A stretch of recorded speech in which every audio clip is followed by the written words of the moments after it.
We're sitting here with Drew Komer from Midwest Sweepers and Scrubbers, otherwise known as a 4-time Ironman. Okay. Oh, whoa. Well, 4 fulls. Okay, we don't still four fulls. People have. Yeah. I'm sorry if you've done a half. Congratulations. Sure. That's great. That's half of an Ironman. Yes. So 4 full Ironmans and a half, which now, I mean, your life goal of having one more Ironman than me has been complete. So that was the whole point of it, right? I was only under the assumption that you have done 2. 3. I did not know that. Yeah, so snuck in that extra one. Yes. Well, now your goal is to double me. Maybe not. I don't know. Anyway, there's a couple things I pulled away from that. Is the doing hard things, okay, is something I want to talk about, and then the other thing is your intensity. You're making an example about your salespeople call and want to just shoot the breeze with somebody, and you want to go in there and get them going. Sure. So I want to start with that. How do you take that intensity and channel it in? So you just finished an Ironman. So give everybody a little background. A week ago, not even a week ago, you finished your 4th full Ironman. Yes, sir. How do you channel, and why do you channel your intensity into that endeavor, and what are the benefits that it provides? What got me into the Ironman stuff?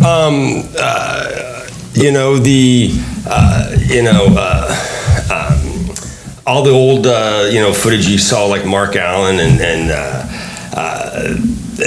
those guys battling back in the 80s. I mean, that's some of that stuff on like ABC Sports or whatever that was back in the day, those old Ironmans. I remember watching that as a little kid, thinking that was super amazing. But it required a lot of things that I didn't do well. I was always a good swimmer, but that's a long way to swim. That's a long way to pedal on a bicycle. When you're a little kid and you normally have a BMX, it's not like you get to go get better bikes. But and then that running part, I hate running. Like I really still to this day, it is. I would much rather just literally have my teeth pulled out of my head than run, and I don't know why. It's just, I think more than anything, it's such a slow activity, or maybe because I'm so slow at it. But obviously, I always wanted to get into them. I always wanted to do them. But the big thing, I'm an alcoholic. So how many years clean? Almost 8. In December, it'll be 8 years. So that got in my way a lot, right? I always wanted to do them. But you start drinking at 2:00 most days. You don't get in the afternoon. Well, when else would you start? Well, lunchtime, or it depends, right? If you go to, so that would always get in the way. You'd want to go ride that night, but a 12-pack into it, it's probably not good riding time. You've done all your Ironmans sober. Sure. So in 2010, when I got sober. I remember speaking with Chrissy. I was like, I was going to do something, right? I love working with my hands. I love working with wood. I was going to maybe build a wood shop or something, right? I didn't know what I was going to do. But at the time, I was thinking, well, maybe I go out and get a newer bike, and I'm going to train for an Ironman or something like that, right? I didn't know what I was going to do. And then I opted for the bike. And I started asking better questions about how to do triathlon stuff and or what to do to train and all that crap on a couple different blogs or whatever I was chatting at, and some smart butt from the back row basically said, "How about you just shut up and sign up for a race?" So I went, okay, I guess that would get me motivated, I guess, right? So I signed up for Ironman Madison. Your first race? My first race. Signed up for that. You've never done any other triathlon before that? Well, I ended up doing like the Johnson County or at Shawnee Mission Park. Mm-hmm. So that's like a little 900-meter swim, 12-mile bike. Sprint. 5K. And that was my only experience laid into it. It's amazing the eye-opening stuff that you get. Because nowadays newcomers, I apologize. That's fine. No, that's good. Newcomers, they get an orange bracelet, so you know who's their first time. Is that right? Yeah. And it's amazing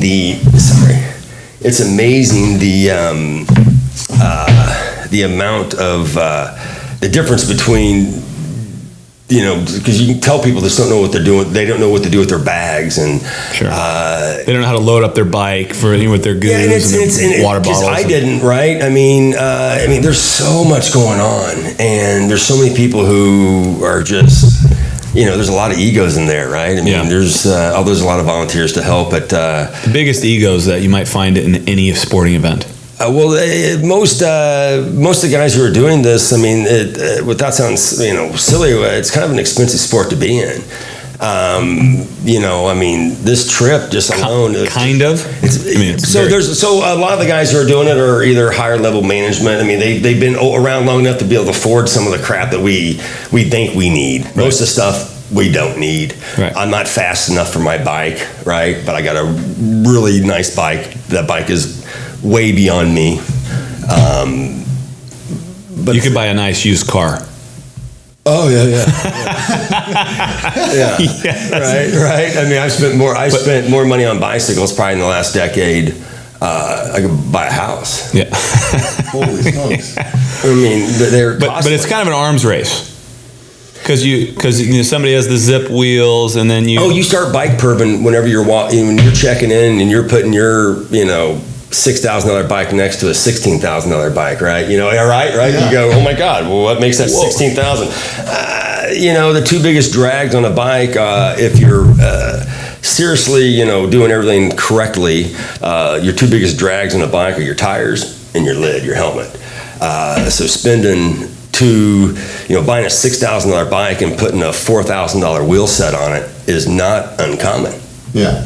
I've had bikes where you buy them and you put $2,000 wheel set on them, and 2 years later you put another $2,000. All of a sudden you got $4,000 in wheels that you put on that thing, and the bike. You're just thinking, Cycle City is where I go for all my stuff up in Parkville. Joe Fox up there.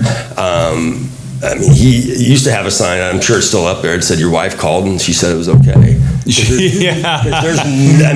No rationality. You can buy like a CO2 cartridge that might be under $20, right? Everything in there's expensive. But talk us through your first one. No. First one. I did all the training by myself. I think I read a book called Be Iron Fit or something like that. That gave me some breakdown. I just tried to ride a lot and tried to do some blocks or some bricks, whatever you want to call them. Running afterward, I did a lot of swimming in a 25-meter pool. Mm-hmm.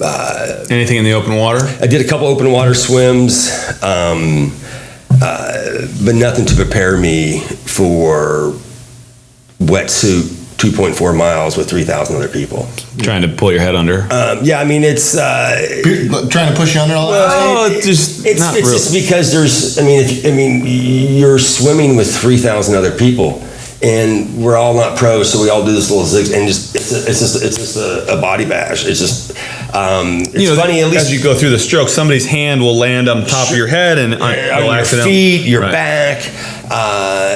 if you're struggling a little bit, last thing you need is body bumping, right? Mm-hmm. It's crazy. And if even for strong people, I'm not a fast swimmer, but I'm a strong swimmer. I can kind of be out there all day. I'm not going to set the world on fire out there. But I get nerve wracked, right? Where it's stressful. You start getting defensive. Yeah. Like all of a sudden this guy's hit me enough times, now I'm hitting you, buddy, right? Now my next stroke or a little push in the ribs. I'm getting you away from me. Mirror Lake, where you swim in Lake Placid, this last couple, the water's so clear you can see the buoy line, the cords that are lined up. So you can, if you know that's there, then I just swim right on top of that. But I'm not the only one that knows that, right? So everybody's battling for that line. Some things that are kind of funny, though, is at least 3 or 4 different times throughout every swim, this happened on the first one as well, is because the way you swim, you can get this where at least you're so close to someone, you're breathing, and we're breathing at the same time. Oh, your lips to lips. And we're like this close, and we're like stroking, and you're like right back together. This last race, I had a guy probably for it felt like forever, and finally I decided that I had enough of looking at you. break the stride a little bit. I can't believe he didn't break it prior. So why? The first one. Why? I had to do something with my time. As an alcoholic, I spent a lot of my time, fill that time up with drinking. Yeah.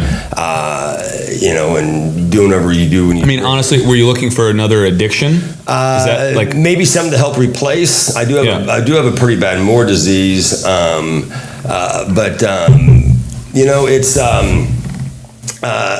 I always wanted to do it, right? Yeah. They were heavy on my bucket list. Former Marine. When I did smoke cigarettes, they were Marlboro Reds, right? Everything had to be, when running a marathon. My mom can do that. Yeah. Seriously. Yeah. But my mom doesn't swim well. My mom probably couldn't pedal a bike very well. And do it for all at the same time. 13, 14, 15 hours. Although there's people out there that I'm just amazed. There's people out there that have not odd body types, just normal body types. Who beat you? Oh, crush me by 4 hours. Yeah. Really? And you look and you're like, I'm fitter than that person. I'm way Wait a fitter. second. Like I could do more. 10 calories on the bike, burpees into slam balls in 15 minutes than you can by a lot. But yet you Chugga. But yet you can somehow manage to 9-minute miles on that marathon. And just hold it. You beeping son of a gun. Yeah. Right. Yeah. But my first one, back to all that, it was a tidal wave. A tidal wave of emotion. Emotion. Talk me through not knowing what did. So the very first time I ever swam 2.4 miles. The very first time I ever biked 112 miles. We were the same. The very first time I ever ran a marathon was all the day I did my first Ironman. Same. I never would have done it otherwise. Well, I did one century ride prior to that, maybe two. That's awesome. But they were like, they're like lollygagging century rides, like la la la. Yeah. People are stopping and drinking during them, right? It's like one of those types of, century rides. I tell you what, I was not prepared for that open water mass start. And Madison has, I think now most races now do a rolling start because that mass start. A rolling start. That mass start. Your chip hits when you go across the start line. And they have signs up saying, hey, what are you going to swim? Be realistic. Are you a minute 50 or hour 15 or are you an hour 45? Start at an hour. Yeah. And you get a lot of egos up there in an hour. Holy crap, right? Like, to me, swimming that in an hour. It's like, it's crazy. So in Madison, just to kind of it's a paint big pictures, box. two loops. One loop. Madison was one big loop. Really? They did two. What year did you do it? 12 and I did in 15. I think I did Madison in 8, 9, 10 or something like that, or 7, 8, 9. Anyway, it was two loops. And you're a young. So you had one young buck. You had one loop. And for someone, that turnaround point, oh my gosh, it's just that huge. I mean, you literally swim that whole thing. I mean, it was just effing miserable. But at the same time, I swam a lot before that first Ironman. So I would go down to I was at that Matt Ross pool, it was just down the street from my house, and I'd go in there and swim for an hour and a half in that 25-meter pool. No push-offs, right? Everything, I thought I was trying to do stuff, right? I didn't know what the hell I was doing. I was just a guy who was swimming, and I was coming down from about 220. So lost a bunch of weight. I got down to like 180, which was like my first. I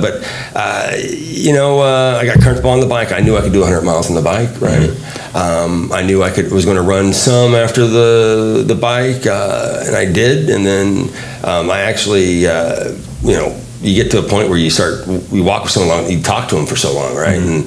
And I remember on my first one, I walked with this lady for, it felt like 8 miles and a long time. And I actually proposed to Chrissy after that race. So I crossed. Oh, sorry. Yeah, it was.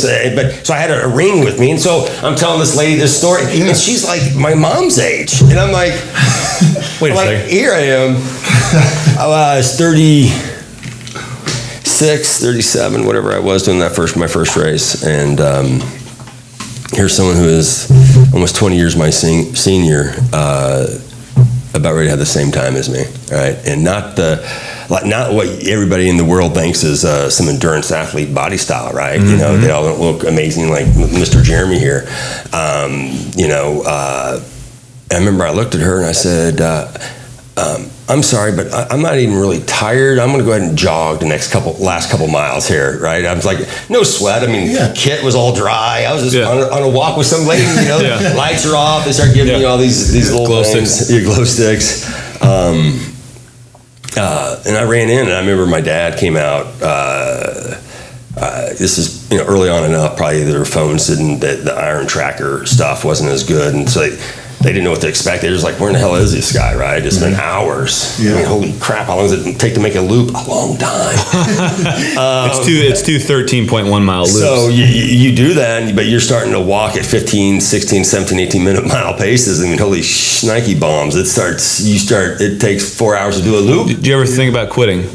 How many times did you think about quitting? The first race, but the last half mile,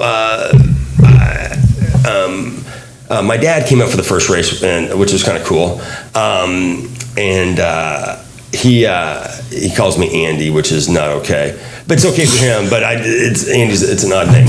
And I hear him yell my name, and I look up. I'm like, holy crap! And he's like, he comes out, and you come out in the streets. It's not like anybody's stopping you. So for God's sakes, we're age groupers, and 16, 17 hours into a day, no one gives a crap anymore. Yeah. He comes out, and he's like jogging with me a little bit. He's like, my God, you're about ready to finish this thing. And I'm like, I know. This is kind of cool, right? So. I had no expectations. I knew it was going to be grueling. I put it immediately into the class of like Marine Corps boot camp. Sure, it was probably the hardest thing I'd ever done at that point. But once I was done, I was like, it wasn't as hard as I thought. Yeah. Right? I trained for this, right? I tried to mentally prepare for this. Of course it was freaking hard, but it wasn't as hard as I thought it was going to be. And that's some decent thinking, but also some bad thinking, because you think you know what you know until other crap happens to you during races, right? Where maybe you have like my second race, absolutely horrible. Got some boat, gas in my face or whatever towards the beginning, super nauseous throughout the entire swim. This on the second Ironman I did, or the third, I guess, because the second one I did was only a half. Oh, sure. Let's footnote that. I got sick in the water, and getting thrown up in the water and getting sick out there is a dangerous place to be. Because no one can see you. But when you throw up, and so pretty highly trained as far as water safety and all that stuff in the Corps, but when you throw up and cough, your face goes down. That's how water comes up. Water, and you're drowned. Just like that, you're just freaking done. And I start, I'm going to throw up. I kept, my water was, salivating the whole swim, because I'm going to throw up. I'm trying to calm down. It's not they trying not to throw up while swimming, but at the same time also urinating while swimming and not stopping is quite a skill. Oh, it's a talent. And you got to be able to relax your lower half enough while you're still pulling to let release. Right? And it's a crazy thing, because if the water's cold, you're like, hey, that's kind of nice. But then, you can pull your seat down and get it up the neck a little bit. Kind of rinse it out. But anywho, about 500 meters out, I finally start vomiting. Just whatever I drank, that water and all of a sudden, I'm in like, oh crap mode, right? My brain's like, and at this point, there's so many volunteers out there, at least for safety in the water as well. They're running over, and this lady's like waving the thing, maybe blowing a whistle, right, to get her people's attention, and they're flocking to me because it's a dangerous situation. And within maybe 10 seconds, there's like 5 rafts over, and and they're all yelling, grab a hold. I'm like, F you. Because if you grab a hold, no, you can stop and you can stretch, but it's a mental thing. If I grab you and we start, and it feels good. Let me just relax thank you for saving. Thank you for saving me. Let's go ahead and go on in. You know what? This didn't work out, right? But I'm not grabbing it. I'm not grabbing it, right? And I keep throwing up. But at this point, I'm not worried about me anymore. I'm worried about all the other poor swimmers. I got to swim through my vomit, right? Because a lot's coming up. This floats on top of the water. And people are going to be breathing and sucking all that in. It's going to be amazing. So this goes on for maybe, it felt like 8 hours, but it's probably 45 seconds. And they're like, all right. And I turn and I look at the shore where you end at, and I'm like, it's just right there. I'll be fine. Yeah. But once that throw up came, my nauseous went away. And went out and had a good bike ride. But then on the second one, which is different than the first, I actually had a physical breakdown. That sucks when you feel kind of strong, but then a knee decides it doesn't want to work anymore very well. And you're at mile 8, and now you're walking with a pegged leg, right? And by mile 16, the pain's so bad that every step is you're ready to be done. Okay. And you got hours of that crap left. So you've blister on your left foot that's so bad it's encompassed the whole foot, and you're just thinking, I don't know how this can get any better or any worse. Right, so there's an amplifying effect. A little bit of chafage that you got from a bike ride amplifies over 26 miles, and it's bleeding, and you're cut.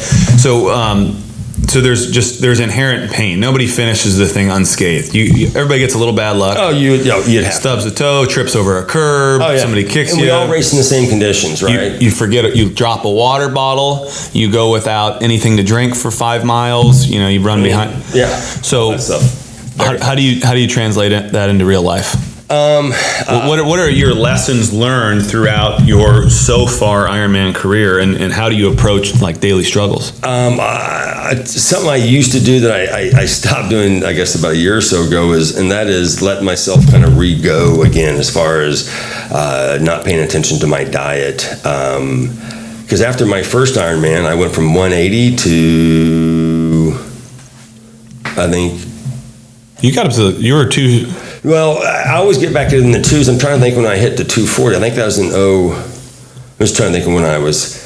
So always during these Ironmans, I did, and then I'm like, I just let it go. Not so much. I would stop completely riding, but I wouldn't ride very often. I was still coming to the gym, but I was more worried about how much I could push press. Sure. But in between some of these Ironmans, I got back up to 240 freaking pounds. That's a big weight change right there. Holy That's shit. 60 pounds. Didn't we call that inflammation, or what do we call that? You call it was not or inflamed. Yeah, you said I wasn't fat. I was inflamed. Yeah, so you're not fat. You're just inflamed, man. And I think that might have been. I think I might have signed up for another race. So for me, the challenge of life obviously is being mundane, right? I mean, I'm a guy who's constantly. I got a cup that's half full, and I can't pour enough into it to fill it. I try to fill a little bit of that void with some of this stuff, right?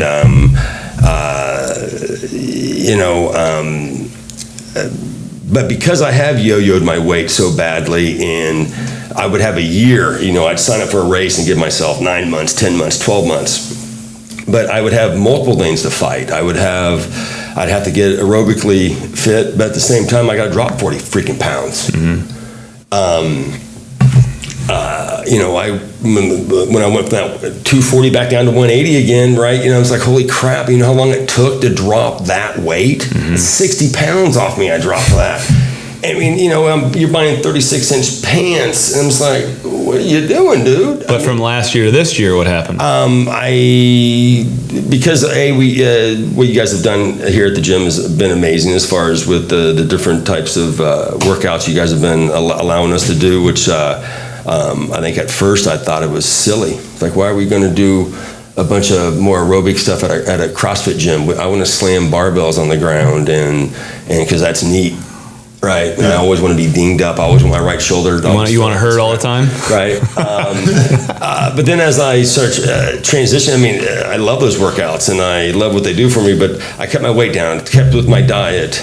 So 2017.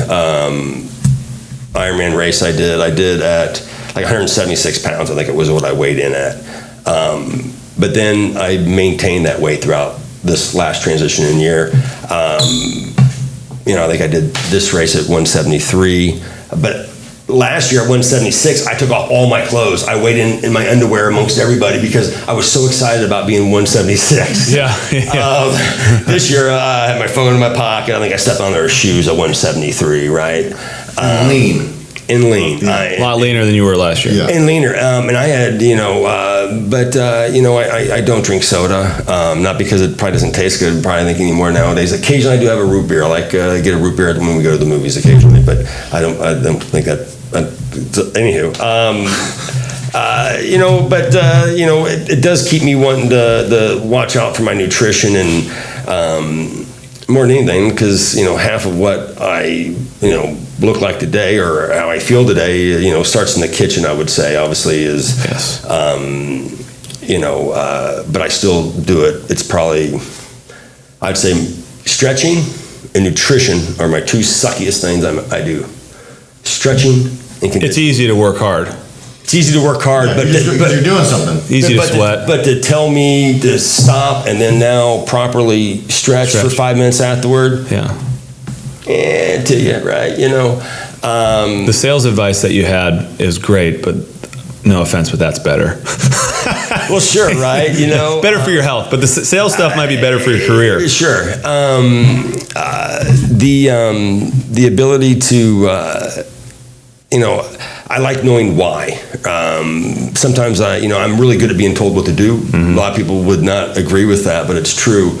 That's what I loved about the Marines, right? I got told what to do. Yeah. Like every minute of the day. No thought have to think about process. it. No You thought just do process, it. right? That's what they loved about us Crown Eaters. I mean, just young and dumb and full of all sorts of stuff. So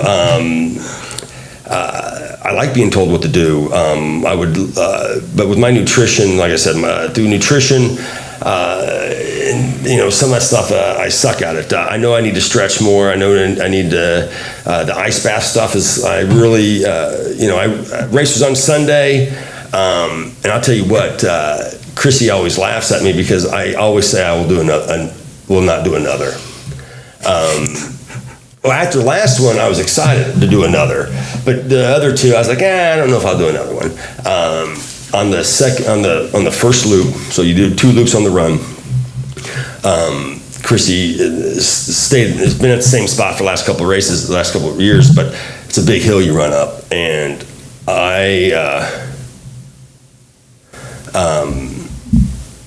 I looked at her. I mean, and there was no effing lying. I looked at her and I said, "I will not do another." I'm sorry. just I will not do another. Just because I was. This last race was so bad. More mental than any other race. Weather didn't quite cooperate. Weather didn't cooperate. I wrecked on mile 9 on the bike. I think I messed up my derailleur at that point, so I was dropping the chain about every hill you would hit, which the freaking course is all a freaking hill, kind of, it seems like. Bad headwinds, but everybody has the same conditions. Right. This was the first race I went in with some better, higher expectations of myself. Because you're training. To me, my training was better. My body is primed, right? To me, those distances are just as much mental as they are anything else to a certain degree, especially on the bike. I knew roughly what I was going to do in the water. I came out of the water, okay, right? I was a little slower than the year before, but you know what? All right. 5 minutes there is not going to blow. Sure, right? But it was already raining, the wind was howling, and you sit on there and a volunteer rips that wetsuit off, and that first bit of cold wind hits your body, and you're just thinking, damn. Here it goes. Right? Yeah. And you got a quarter-mile run down to transition. You got to pick your own bags at this race, which is kind of jacked up. They always brag about how many volunteers you have, and normally there's like 50 dude volunteers in the transition. We had like 3. They're shouting out your number. You run through. They hand your bag. Here you pick your own bag. Yeah. You go get your own bag. But when you get into the tent, man, I mean, it's some intense stuff. I mean, people are trying to dry feet, and and you just want someone to say, "Hey, man, what can I help you with?" Packing your suit and bag your stuff because you start laying your stuff out, right?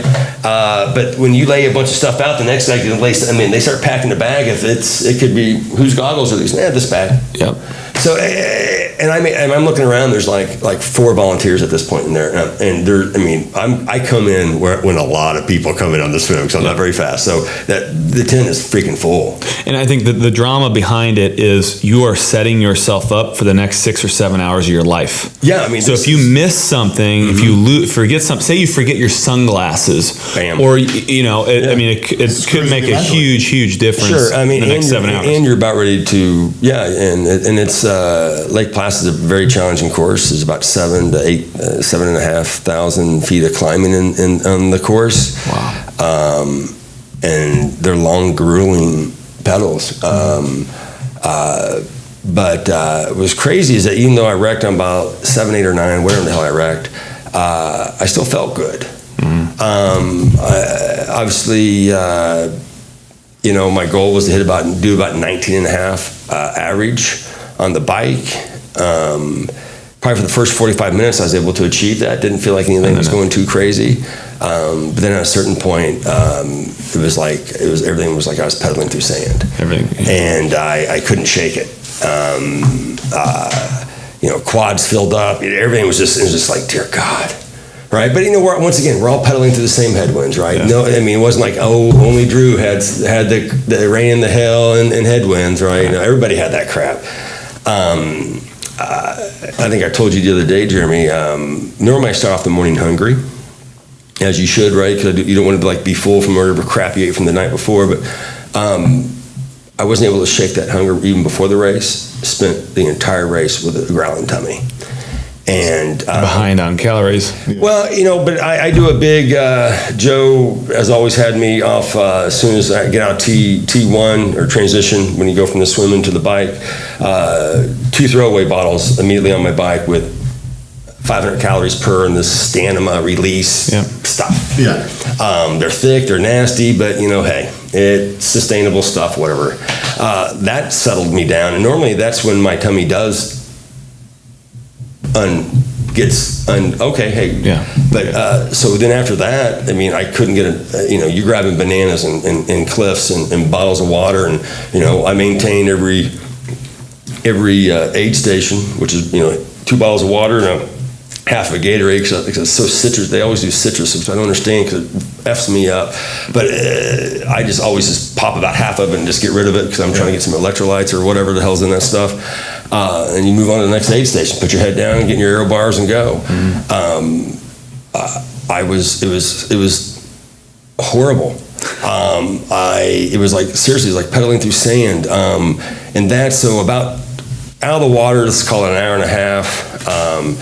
An hour into the bike, so about 2.5, 2:45, 3 hours into the race, I'm starting to look at my Garmin's, my stuff. I'm looking at my freaking average speed. I'm looking at distance. You're doing the math. And I'm starting to do freaking math in my head. And this day's about ready to get really effing long, right? Yeah. But then you're like, hey, you know what? Keep your head down. Maybe, you'll second wind. I kept thinking, hey, these legs are sooner or later. Maybe I'll run a 3-hour marathon.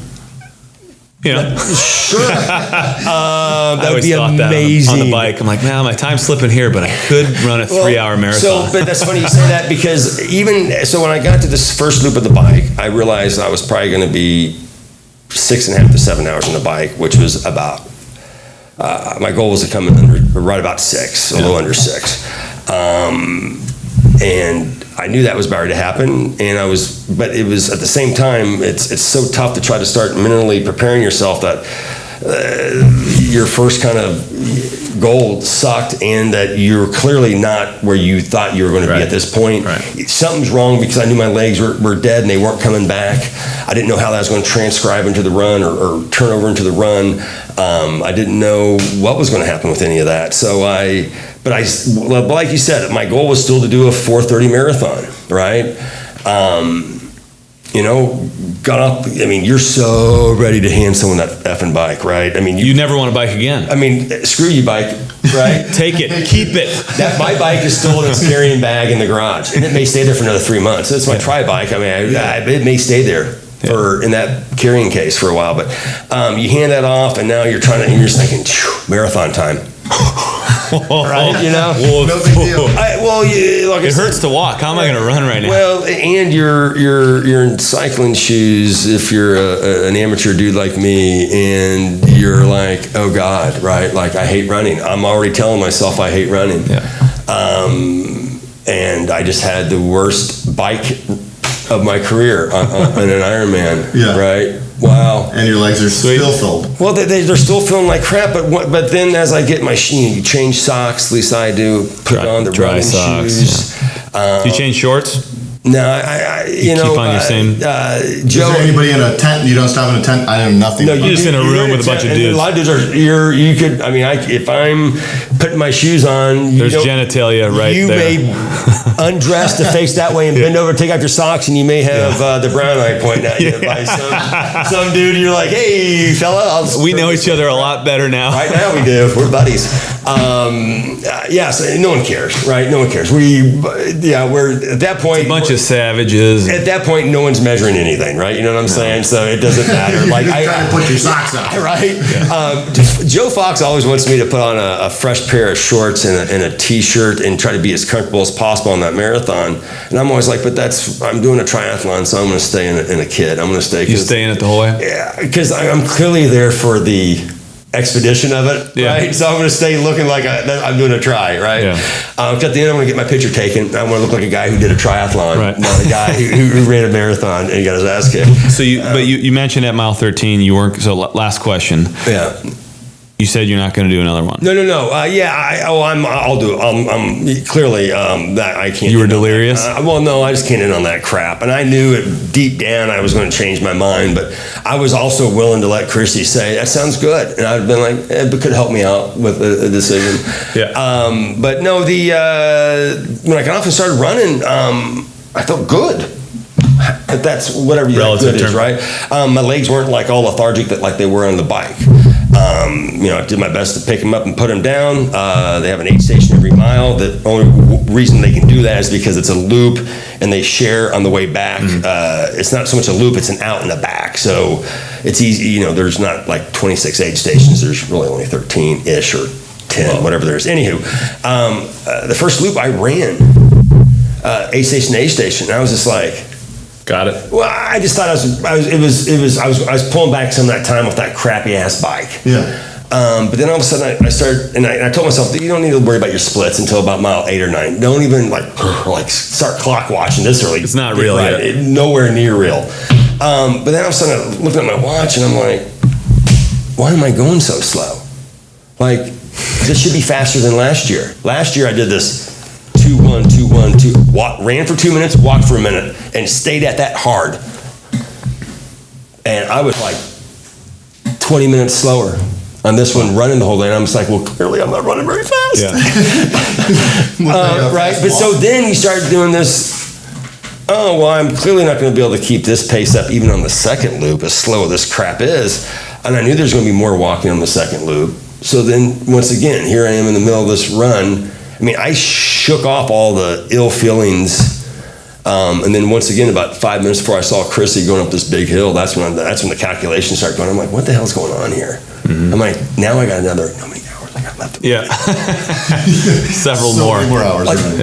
Like you can go watch The Green Mile, like 3 hours of shit crap left, right? I mean, that's a long movie. Yeah. You can go watch, 8 episodes of Friends. While I'm running. I mean, and still go get ice cream Go take a nap and take a nap and get back and see me. It's like, holy crap, right? So it's tough. And this race, once again, no mechanical breakdowns as far as body-wise. And so my only excuse is that I suck. Yeah, I don't think that's the case. And not only, I mean, it's at this point, I mean, I've done enough that, I mean, my full ego is involved now. I can tell you one thing that my training always is clearly missed on this one is that there's no substitute for the mileage.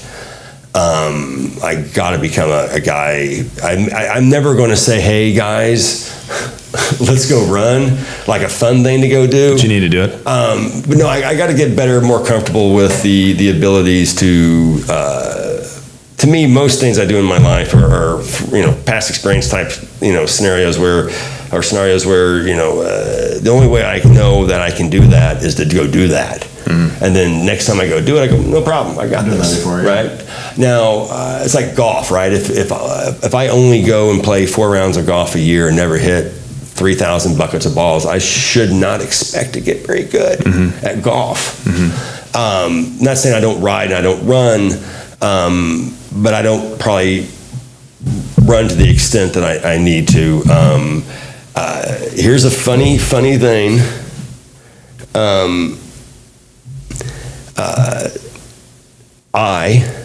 I told Chrissy this the day before the race. I said, I bet you I'm the only person in this race that is going to put their wetsuit on for the very first time and swim in a wetsuit the day before their Ironman. Oh, that was, right. Yeah. Right. Whether I was or not, I don't know. But I'm guessing there's only a couple other idiots who do that. So I do not take the swim. I take the swim serious. I only swim enough to get myself comfortable back in the water, because I don't think if I swim, it's not going to make a big difference. 15 hours a week, if it would take more than 8 to 10 minutes off my time. That's not enough to make money. I'll never make money doing this, but I do want to qualify for Kona, right? To qualify for Kona, I got to be low 10 hours, right? I always go to the award banquets the next day, and pretty much the top 5 are going to get to go to Kona, and you start hearing off those times, and there's no reason why I can't do that. Mm-hmm. Not a single freaking reason, and it just pisses me off. I suck at it so bad. I don't like sucking at stuff. I'm not saying I'm amazing at everything, but I've done this enough, so the small community that I kind of live inside, this Ironman community, I'm slow. It's like being an alcoholic. I don't care that people know I'm an alcoholic, as long as that's not the only thing they know about me, right? But I do care about my times in Ironman, and that people know those, right? That's jacked up. It's out there. It's public. Yeah. Right? I can't lie to you. If I tell you, someone tells me that they did something like that, what's your name? I'll look you up right now. Like, which race was it? Yeah, sure, right? I'm, I'll go and talk to Joe later today. I haven't talked to Joe. Joe will laugh at me, because he's just like, you are slow, right? He'd be like, you still on that mindset that you don't need to do probably 250 miles a week on a bike, right? You keep talking about wanting to be serious about it, but you keep talking about getting in, sub 11, but.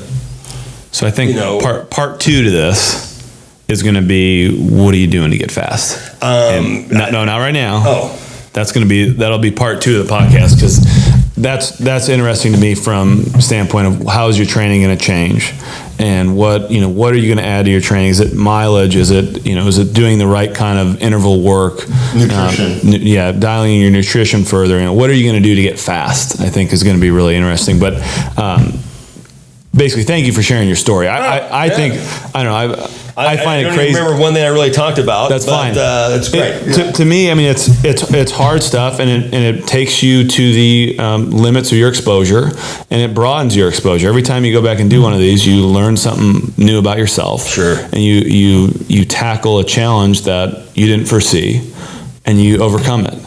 And then there's something about that makes you want to come back and do it again. Oh, yeah. I'll tell you what, the ultimate drug is that finish line. Yeah. Mike Riley, who obviously, I think he's about ready to retire. He's the guy who says the name. Yeah. You are John Riley. Yeah. You are an Ironman. Oh, he's retiring. You'll never get to have that. He's done it to me 5 times or 4 times. Even if he wasn't retiring, I don't think I'd ever have that. Yeah. That drug at the end, it's amazing when you cross that line. Every drop of pain, and not saying that you had it, it just goes, because all of a sudden you can mentally say, I'm done. I'm done. Right? What's crazy is because a volunteer will grab your arm like that and hold you okay, and you go, yeah, and they're going to keep a hold of you, because people say, yeah, sure, they fall down, right? Yeah, as soon as you get across, you're like, right, whoa. So you start melting,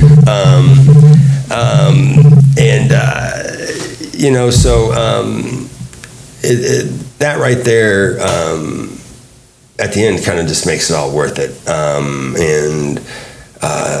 in 2017, when I did Placid last, I finished in the full day light. I didn't get to drink any chicken broth because that doesn't come out till dark, and I didn't have to wear any of those stupid glow sticks. This year, I got to drink the chicken broth, but I refused to put those damn glow sticks on because it wasn't completely dark yet. I mean, my time wasn't that much slower, but it was still all the same slower, and which will put me back. I think I need to go do a flat course like Arizona, where I could crank up that bike to, just rip it. I mean, but everybody's fast down there. Everybody goes down there to the PR and go, oh, look, in Arizona. Well, yeah, come up here and do Placid or Madison, where there's some hills, you son of a gun. It's not the same. Florida's the same, I guess. I'm not taking anything away from those things because I'm not saying I may not PR, I mean, it's hotter down there. But anywho. I do love the sport, and I love what it does for me as far as the, it's an amazing. Although I stink at them, it's amazing to watch those people who are amazing at it. Because I get every race you get to race against pros, right? This year at Madison, or excuse me, at Placid was a women's race, so it's only women pros. But I've raced against the best guys technically at the sport ever, like Greg Alexander or Crowe or whatever. He's an Australian guy. I mean, he's technically the best Ironman athlete to ever live. Most world championships and all that stuff, kind of a thing. I mean, I've raced against him. We never actually were racing against each other, but same course, and started the same swim. Yep. So that's what's really cool about this sport, is that I get to do that. And although I know that there's a lot of people who are about ready to beat me who I don't think deserve to, right, in my mind, right, because I feel as if I should be better. At that. It's just amazing to watch because you see so many struggles. I mean, you're struggling, but you're looking at other struggles out there, right? You see in people's eyes that they're, beyond where they've ever been before. Or you see a guy who's 300 pounds pushing through that crap, and you're just thinking, like whatever problems I thought I had on this thing, are you kidding me? I'm getting chilled, right? I mean, the stuff is real out there. Because I know a couple races, I've been in some enormously dark places where my body was just like, just sit down. Quit. Stop. Just sit. And I'm like, no, right? And you're thinking, I got 4 hours of this, but I can do that, right? But you see that struggle in people, right? And that's, I did a lot of that same stuff in the Marine Corps. We'd be doing something super hard, and I'd look over at a buddy of mine like Beatty or something like that, who unfortunately did whatever. I'd think that maybe I was a little bit more tougher or stronger than, and he'd look over at Harley sweating. I'm like, you better stop sweating, right? So it's amazing the struggles out there, and it's a beautiful thing to finish in enough time that you get to come back and stand on that finish line. And because start watching people when the hours and minutes are counting down to where there's no more, you don't get to cross the finish line anymore. They just stop you. And they will start calling people out if they keep at that pace, and they'll send people out and say, man, you got to come on, buddy. Let's go. They will help. And you see people who probably haven't ran a single drop in 5 hours running those last 2 miles. And they're coming across, and you're just thinking, the elation, right? That's a person who you would see somewhere and you would think nowhere in a million years they just did something that you would think is impossible. That's cool. That is super cool. So not only you going through it, you get to witness other people's and their struggles out there if you want to pay attention to it, right? To me, it's a little bit of people watching, part of it. Help some time go by to hope that other people are just as jacked up as you. So to summarize, two things, big takeaways that I'm getting is the struggle is real. Embrace it, enjoy it, love it, and what you accomplish at the end of it is totally worth it. And that could probably go for any struggle that you have in life. Of course. And the other thing is put it on the calendar. And if you put something on the calendar, whether it might not be an Ironman, it might be a 5K, it might be some sort of challenge, but pay for it. Going to the gym 3 days a week. But put it on the calendar. Put the money down. Make it happen. And we're going to be back for part 2 of this when we learn more about what you're going to do with your training. But thank you for sharing the story. Thanks for giving us goosebumps. I have zero. I have no knowledge of this at all. Now you do. If you want to do one, seriously, anybody in this gym anybody here could go out and do an Ironman tomorrow. They're that fit. Just be whether or not they could endure, an hour and a half fist fight in the swim, right? I mean, because that could jack you up. And then, of course, not everybody can ride a bike for 7 hours. Maybe. But anyway, guys, thanks for hanging out. We'll see you guys all next week.